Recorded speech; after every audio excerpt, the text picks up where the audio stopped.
So you've had a posterior capsule rupture during your cataract surgery. This is frustrating, it's a complication, we try and avoid it and do everything we can to avoid it.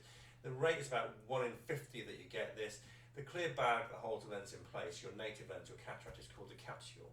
We tear a hole in the front of it to gain access to the lens, we free the lens up with some water, and then we take the lens out. And sometimes that bag can rupture.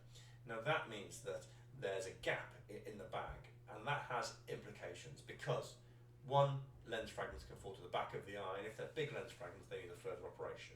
Two, the jelly can come forward, and that needs clearing away, and we do something called a vitrectomy. The jelly is called a vitreous. We do a vitrectomy to eat it away, so you'll hear a little chuntering machine eating away at it. But of probably more significance is that the bag cannot support your new lens, so we've got to put the lens in a different position.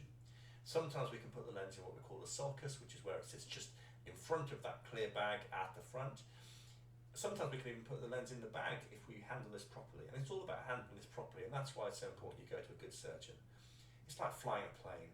You want a good pilot, but most of the time any pilot will do because the plane can fly itself, and the majority of cases is fine. When things go pear-shaped, when things go wrong, that's when you need a really good surgeon, and that's when you really need a really good pilot in order to make sure you get the best possible outcome. And that outcome is achievable. There are lots of different scenarios depending on when the capsule break occurs, how big it is, and what happened after that. So you more than likely will end up with still good vision, but sometimes your cornea can be compromised and get swelling in the back of the eye. If there are lens fragments that have gone to the back, they need a further operation.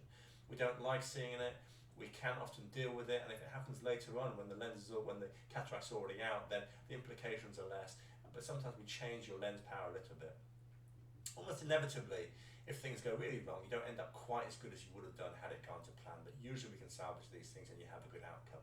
So don't worry, if you're in the early stages, things are going to be blurry, things are going to be weird, give it time to settle down. Usually people recover straight away, but if you have complications, the eye is very fragile, give it time to settle down, keep on seeing your surgeon, use the drops that we give you, and hopefully everything will be fine. And best of luck with it, and I hope things get better.